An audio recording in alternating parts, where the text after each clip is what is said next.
Écoutons en ami.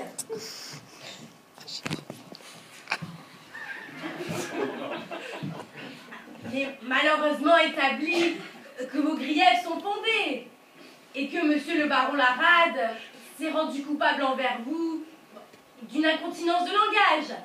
Il m'a appelé moule. Il l'avoue et il en est au désespoir. C'est pourquoi il m'a chargé de vous transmettre l'expression d'un repentir qui n'est pas sans équivoque. Et c'est de grand cœur, n'en doutez pas, que je me fais auprès de vous l'avocat de sa cause. Laissez-moi croire qu'elle a demi-gagné déjà.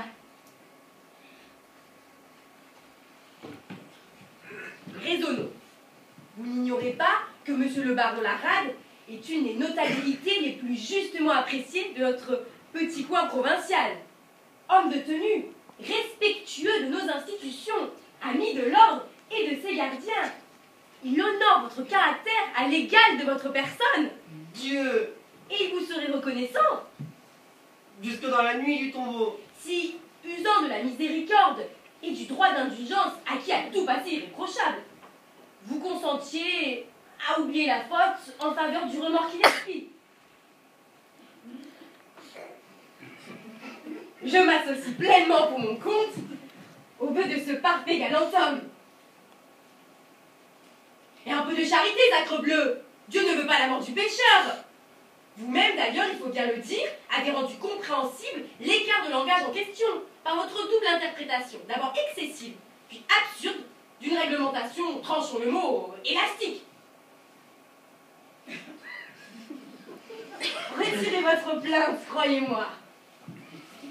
Vous ferez ainsi œuvre de bonne grâce, et vous épargnerez du même coup à notre humble et chère petite ville l'affront d'un scandale public, le deuil d'une intimité entre deux personnalités également considérées, la vôtre, gendarme, et la sienne.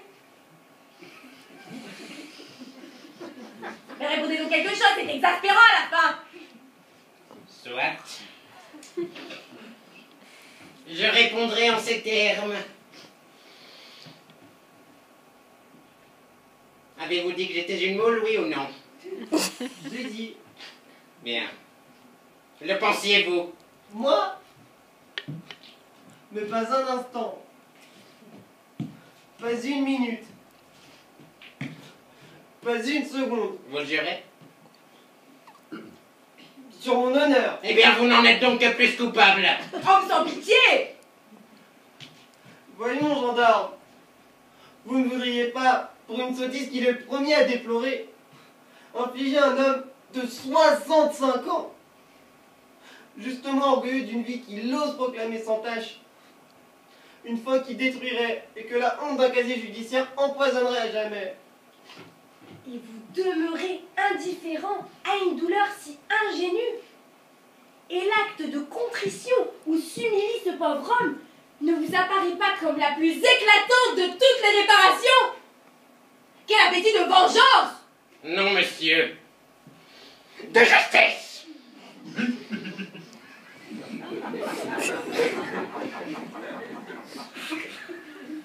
3 mois de prison. Mon Dieu.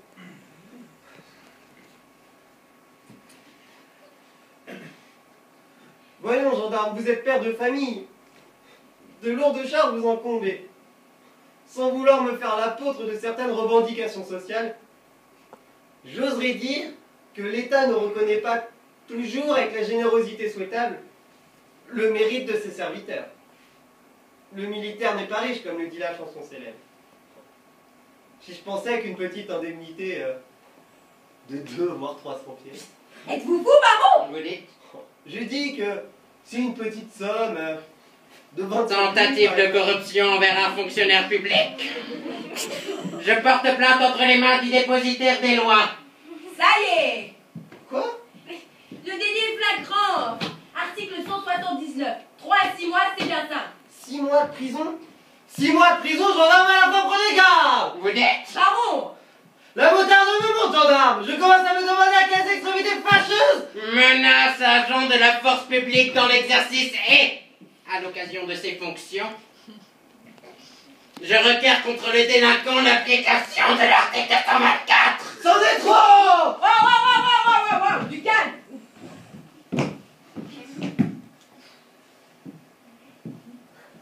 Gendarme, vous avez raison. Et votre plainte est légitime. Je la reçois donc en ses conséquences. Un mot pourtant.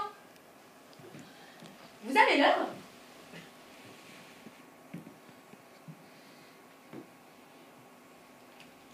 Midi 16 minutes.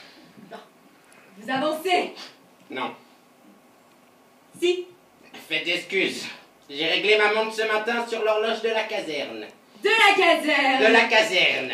En ce cas, vous êtes impardonnable, car depuis 16 minutes déjà, au terme du manuel sur le service intérieur, vous devriez être en chapeau, en tunique et en baudrier. Le fait de vous afficher à une heure si tardive dans le débraillé où je vous vois, constitue donc de votre part une violation systématique des règlements en usage. Un manque d'égard volontaire à la majesté d'un lieu que j'ai la charge de faire respecter. Mais je pense... Taisez-vous!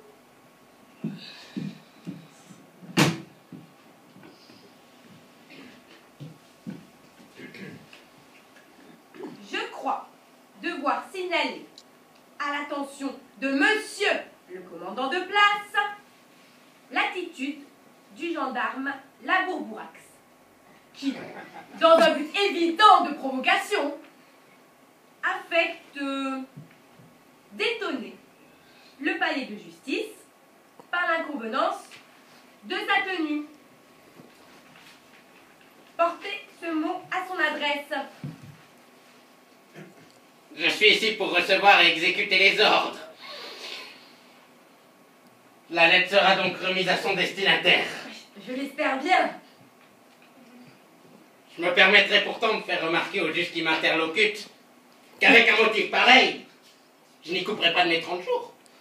Tant pis. Je lui ferai également observer, avec tout le respect voulu, que depuis bientôt 25 ans, je sers fidèlement mon pays et que je m'honore d'avoir un livret militaire vierge de toute punition, que celle qui m'attend au déclin de ma carrière m'est plus cruelle qu'un soufflet, étant un démenti donné devant tout le monde à mon passé immaculé. Qu'est-ce que vous voulez que j'y fasse? Je serais porté à penser qu'un acte de clémence, de générosité... Où diable voulez-vous en venir? Il ne plaidait pas pour vous, je pense. Mes torts ne sont pas si terribles que je ne puisse les présenter sous de favorables auspices. Ah, mais je ne dis pas le contraire. Mais qui donne la leçon doit l'exemple. Sévérité bien ordonnée commence par soi-même. Et un gendarme sans pitié, magistrat sans mansuétude. J'ajouterai encore... Rien du tout. Voici complété par l'adjonction des 2 flagrants délits nouveaux le dossier de l'affaire Larade. Veuillez y jeter un coup d'œil et signer vos déclarations.